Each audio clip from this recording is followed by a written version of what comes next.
తనకు పార్టీ మారే ఆలోచనే లేదన్నారు వైఎస్ఆర్సీపీ మైదుకూరు ఎమ్మెల్యే రఘురామరెడ్డి. కొన్ని వార్తా ఛానళ్లు ఇష్టం వచ్చినట్లు తప్పుడు కథనాలు ప్రసారం చేస్తున్నాయని ఆయన మండిపడ్డారు.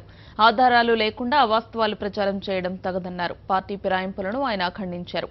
తెలంగాణలో టీడీపీ నేతలు పార్టీ మారితే వ్యతిరేకించిన చంద్రబాబు ఇక్కడ ఎలా ప్రోత్సహిస్తున్నారని ప్రశ్నించారు. విలువలు పాటించని చంద్రబాబు ఎథిక్స్ కమిటీ పెట్టడం హాస్యాస్పదమన్నారు. వైఎస్ఆర్ జిల్లాలో చాలా మంది ఎమ్మెల్యేలు టీడీపీలోకి వెళ్తున్నారని చెప్పి విపరీతమైనటువంటి ప్రచారం జరుగుతుంది. కొన్ని మీడియాల్లో కానీ అదేవిధంగా తెలుగుదేశం పార్టీ కూడా ఈ ప్రచారాన్ని లేనిపోయినటువంటి ప్రచారాన్ని ముందుకు తీసుకెళ్తుంది అనేటటువంటిది వైఎస్ఆర్ కాంగ్రెస్ పార్టీ ఆరోపిస్తుంది. ఇప్పుడు మన దగ్గర రఘురామరెడ్డి గారు ఉన్నారు, మైదుకూరు ఎమ్మెల్యే. ఆయనతో మాట్లాడదాం. చెప్పండి, మీ పేరు కూడా ప్రచారంలో వచ్చింది. అటువంటి పొరపాటు కూడా ఆలోచన లేదు. మరి అటువంటి ఛానల్స్లో మరి రావడం అనేది చాలా దురదృష్టకరము. ఏ ఛానల్ అయినా కానీ వాస్తవాలకు దగ్గరుంటే బాగుంటుంది, కానీ తప్పుడు ప్రచారాలు చేయడం వల్ల ఆ ఛానల్స్ యొక్క స్థాయి దిగజారిపోయే అవకాశం ఉంది. దయచేసి ఎలాంటి ఆధారాలు లేకుండా ఎటువంటి అవకాశాలు లేనటువంటి మా మీద ఇటువంటి నిందలు మోపడం అనేది సరైన పద్ధతి కాదు. కనీసం వివరణ ఇవ్వాల్సిన ఇది ఉన్నది, కానీ ఎలాంటి ఆధారాలు లేకుండా చేయడం అనేది చాలా తప్పు. మరి అటువంటి ఎన్ని కూడా ఖండిస్తున్నాము.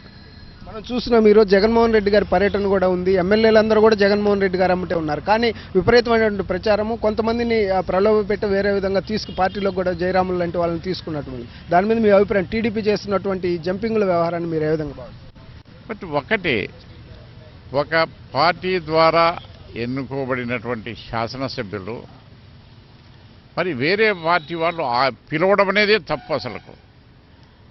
రెండవది వచ్చేసి ఆ నియోజకవర్గంలో ఒకవేళ అటువంటి జరుగుతున్నా రేపు పొద్దునే కాన్స్టిట్యూన్సీలు తిరగాలి కదా. మరి ఆ శాసనసభ్యుడు ఏ పరిస్థితిలో కూడా ఆ నియోజకవర్గంలో తిరిగి ప్రజల అభిమానం పొందినప్పుడు నిజంగా నీ ఫిరాయింపు మంచిదే. మరి ఈరోజు కాన్స్టిట్యూన్సీలు వదిలేసి వెళ్ళిపోయి ఎక్కడో నీ యొక్క సొంత లాభార్జన కోసం అని చెప్పేసి ఇటువంటి నిర్ణయాలు తీసుకొని ప్రజలు ఓట్లేసిన ప్రజలను నట్టేయటం ఉంచి ఈ రంగా పోవడం అనేది ప్రజాస్వామ్యానికి విరుద్ధము. ఇటువంటి తప్పుడు పనుల వల్ల ప్రజల్లో ఈ యొక్క ఇమేజ్ పూర్తిగా దెబ్బతినే అవకాశం ఉంది. ఇప్పుడు తెలంగాణలో చూసినట్టయితే టీడీపీ వాళ్ళందరూ టీఆర్ఎస్లోకి వెళ్ళారు. అక్కడ నైతికత లేదు, అక్కడ చేర్చుకున్న వాళ్ళకని చెప్పి మాట్లాడినటువంటి టీడీపీ అధినేత ఇక్కడ మరి అదే పందాన్ని కొనసాగిస్తారు. మరి తెలంగాణకు ఒక న్యాయము, ఆంధ్రప్రదేశ్కు ఒక న్యాయము. మరి అక్కడ ఓటుకు నోటు కేసులో మరి అక్కడ రెడ్ హ్యాండెడ్గా దొరికినటువంటి తెలుగుదేశం పార్టీ శాసనసభ్యుడు రేవంత్ రెడ్డి కానివ్వండి, దాన్ని ప్రోత్సహించినటువంటి చంద్రబాబు నాయుడు కానివ్వండి, మరి ఇటువంటి ప్రలోభాలు అంత రెడ్ హ్యాండ్ దొరికినా కానీ కూడా మళ్ళీ అటువంటి ప్రలోభాలను మరి ఈ యొక్క శాసనసభ్యుల మీద ప్రయోగించడం అనేది అది ఎంతవరకు నైతిక విలువలు మరి ఉందో నాకైతే అర్థం కాలే. కానీ మరి అసెంబ్లీ కూడా కమిటీలు ఎథిక్స్ కమిటీ అని పెట్టారు. ఎథిక్స్ కమిటీలో నాయకులకి ఎథిక్స్ ఉండాలా. నాయకులకి ఎథిక్స్ లేనప్పుడు ఆ కమిటీ పెట్టాల్సిన ఆవశ్యకత ఎందుకంటే నాకైతే అర్థం కావడం లేదు.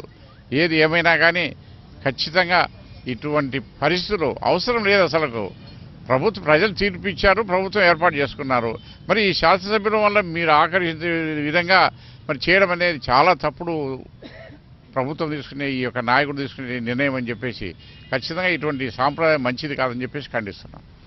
ఇది పరిస్థితి. మొత్తం మీద అయితే తాను ఎట్టి పరిస్థితుల్లో కూడా పార్టీ మారేటువంటి ఆలోచనే లేదు అని చెప్పేసి రఘురామరెడ్డి స్పష్టంగా చెప్తున్నారు. మరోవైపు ఈ పార్టీ ఫిరాయింపులు అనేది కూడా ప్రజల మన్ననలు పొంది వెళ్లే వాళ్ళు వెళ్ళాలి, కానీ ప్రజల అభిప్రాయం లేకుండా ప్రజలు ఓట్లేసి గెలిపించుకున్న తర్వాత వాళ్ళు అట్లా ఫిరాయింపులు చేయడం అనేది సరైనది కాదు. టీడీపీ చేస్తున్నటువంటి ఫిరాయింపుల పర్వాన్ని కూడా ఆయన ఖండిస్తున్నటువంటి నేపథ్యం అయితే ఇక్కడ స్పష్టంగా కనిపిస్తుంది. కెమెరామెన్ వినోద్తో శ్రీనివాస్, సాక్షి న్యూస్, కడప నుంచి.